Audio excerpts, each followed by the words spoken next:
Thank you, Madam Speaker. A speaker who just speak before me thought about budget need to ease the suffering, but he fails to forget that under the APNUFC, the then government imposed more taxes on the people of Guyana that create the suffering, and also ban used tires where the ordinary people cannot afford the new tires, which only the high-class ministers who receive 50% increase salary could afford the new tires, and have the low ordinary person suffer.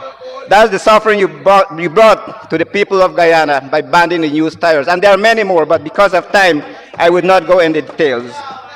Mr. Speaker, Honorable MP boasts about projects in Region 1, but he fails to realize even if he did that project, the people of Region 1 and Guyanese vote them out to sit in the opposition side to it, and they will always remain there forever and ever and ever. Mr. Speaker, we know we're in few months away from election, and the APNUFC is making wild promises which they will not fulfill. If they cannot fulfill their 50% increase to public servants and pensioners, how can you fulfill $1 million to the ordinary people of Guyana? That is impossible, Mr. Speaker. Mr. Speaker, so as I rise to make my contribution to Budget 2025, much has been said by my colleagues, but I want to firstly commend Honorable Dr. 𝐁𝐔𝐃𝐆𝐄, Senior Minister of Finance and Staff, for presenting one budget for all Guyanese as one Guyana, a budget for young and old, a budget for every category, regardless of who you are.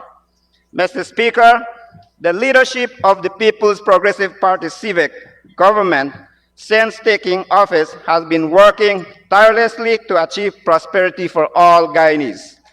Mr. Speaker, achieving prosperity for all Guyanese has been the ideal pursuit of the People's Progressive Party civic government, and is resolute to deliver its promises to every Guyanese. The PPPC government over the last 4 years has implemented such a system, such a plan for all Guyanese, and for the first people, the Amerindians, so that they can have their disposable income at their disposal, so that we can become stronger year by year. We have seen this, Madam Speaker, we have seen these transformational changes in every town, every villages across Guyana, and everyone has a share of Guyana's wealth as we move our country to a secure, prosperous, and sustainable Guyana. Madam Speaker, my contribution on Budget 2025 will more be on contrast. Honorable members on the opposition bench, over the last budget debate has been speaking on the budget not being people-centered, lack of equity, lack of equality, and so on. But lest we forget that under their government, 2015 to 2020, which they are not happy to hear, the period, their budget was self-centered, where they increased their minister's salary 50% in 100 days in office after making empty promises, not only to the public servants, but to our elderly people, but to the Guyanese population also, a good life for all Guyanese. In contrast, Madam Speaker, the PPPC government since taking office in latter part of 2020 to now has delivered, fulfilled, implement programs and policies to all Guyanese across the country, from coastland to the hinterland. Mr. Speaker, my time is allotted to me will not give me chance to speak on every developmental agenda in the hinterland, but allow me to give some of the contrasts that the PPPC government has delivered. Mr. Speaker, in 2015, APNUFC come to the youths and tell them, I have a poster here, youths, it's time for vote for job. Coincidentally, there's a poster at the bottom, nothing to laugh about, but there's a shame on the APNUFC. Vote, youth, it's time for vote for job, but they come to us, to the youth, that says, It says the government cannot provide jobs, but emphasis to sell plantain chip and cook up rice. Mr. Speaker, the youths can now feel relief and feel secured under the People's Progressive Party civic. Mr. Speaker, the People's Progressive Party civic government, since taking office, it reintroduced Community Support Officers Program immediately, and to date, over 2,700 youths across the country is benefiting from this initiative. And the CSO program has been increased by 50% to support village council, from 10 to 15 CSOs in villages. And Mr. Speaker, and further, Mr. Speaker, the government has increased their stipend 33.3%. I know the opposition will have a problem in calculation, but it is from $30,000 to $40,000 for the CSOs. Mr. Speaker, Amerindian development is vital to the PPPC government. And so, Madam Speaker, the government of Guyana, through Low Carbon Development Strategy 2030, has significantly injected in 2013 15% and in 2024 26.5% of carbon credit into over 220 Amerindian villages, which resulted over $9.5 billion for the sustainable project in their respective village. Here are a few pictures of the project that is being undertaken by villages under the LCD's carbon credit. These are the facts that I'm showing so that you will not say where and how it's being spent. Mr. Speaker, the APNU-AFC, upon assuming office in 2015 to 2020, give 0% towards Amerindian Development Program under their Green State Development Strategy, which was fruitless, visionless, and under the incompetent APNU-AFC government. Mr. Speaker, communication technology in the hinterland was a major challenge in Amerindian villages. And today, as I speak, I would like to commend the Prime Minister and staff of the Office of the Prime Minister, by extension the People's Progressive Party civic government, for delivering high-speed internet in the villages where the youth, CSOs, community can enjoy free Wi-Fi to communicate to their families. Not only to communicate, Madam Speaker, but we have CPC trainees, trainee nurses are pursuing their studies online from home from this government free Wi-Fi initiative. And I have here youth using the free Wi-Fi, the CSOs, they're using the free Wi-Fi. Not only one, but we have 20 laptops, 20 youths using this free Wi-Fi. Madam Speaker.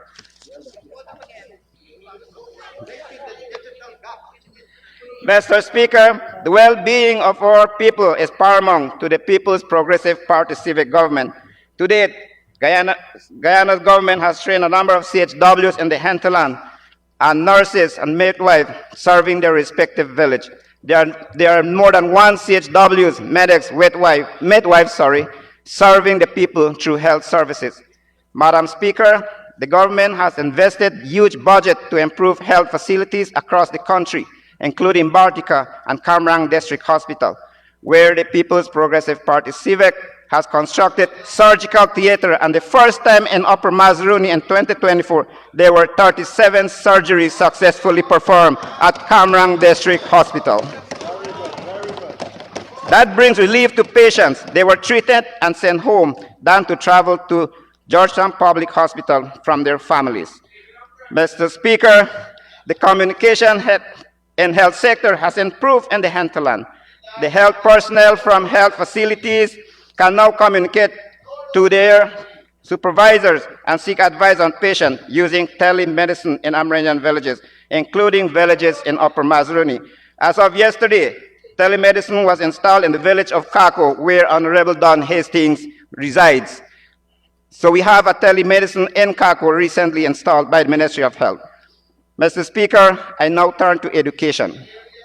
Apart from all infrastructure development in education sector, where new secondary school will be built in the hinterland, 2 secondary schools in Upper Mazaruni, Region 7 will be built in Jiwala and in Philippi to minimize overcrowding at Desiree Cesar Fox Secondary School. Madam Speaker, the PPPC government has restored and incrementally increased Because We Care cash grant program after the APNU-AFC squashed the program and take away disposable income from the school children and their parents that affects families who were unfortunate to maintain their school children for some reason. Today, the parents of all school children feel relief because their disposable income has increased incrementally. Madam Speaker, for the viewers to understand the track record of two governments, let me present to this House bar graph, because apparently the opposition seem not to understand the budget. In 2015 to 2020, in 2014, the People's Progressive Party Civic started 10,000 cash grant, and the APNU-AFC squashed the program and give the school children the $2,000 cash voucher. You see the graph? 80% reduction from $10,000 to $2,000. Deduction decrease from $10,000 to $2,000. 80% decrease. And then PPP, People's Progressive Party Civic, took office in 2020. We started with $2,000 cash voucher, and we increased it to $15,000, 650% increase. In 2022, it increased to $25,000, 66.6%. In 2023, 40% to $35,000. In 2024, 28.5% to $45,000. And in 2025, we have 22.2%, $55,000. That's the story of the People's Progressive Party Civic. So if you want to prove, you can have your APNU graph and keep it as your record.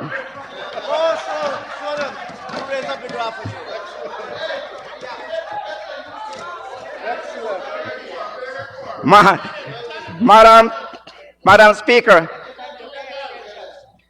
as we turn to our national cash grant, the government has implemented measures to help citizens not only to have cash grant, but to increase their disposable income for every Guyanese since assuming office in 2020. This includes $25,000 per household to $100,000 cash grant for every household. Guyanese citizen 18 years and over. Mr. Speaker, today, Honorable Member of Parliament, Ms. Fernandes, come to this House speaking about poverty. Today, I want to inform this House and the entire nation that the cash grant distribution is still underway across the country. And of today, in Upper Mazaruni, first phase of distribution is still in progress, where 5 villages have already received their cash grant. Kako Village, $33.8 million to the pockets of our friends, family, and favorites. Kamrang, $54.7 million to the pockets of our friends, Amerindian friends, family, and favorites. Waramadang, $55 million to our Amerindian family, friends, and favorites. Prima, $31.1 million to our Amerindian friends, family, and favorites. While some yet to receive their cash grant, the PPPC government has assured that no one will be left out from this initiative. Mr. Speaker, the People's Progressive Party Civic Government has shown to the Guyanese population their competence in delivering their promises. The AFC has come with a slogan, better must come. AFC is coming with a better must come, but I want to tell you, the opposition, you better don't come here, because Guyana is progressing fast under the leadership of People's Progressive Party Civic Government.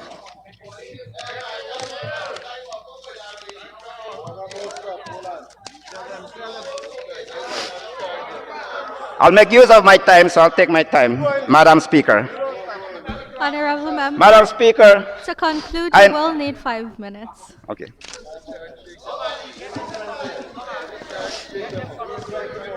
Madam Speaker, I would like to ask that the honourable member be given 5 minutes to conclude his presentation. Thank you. Go ahead, Honorable Member. Thank you, Madam Speaker.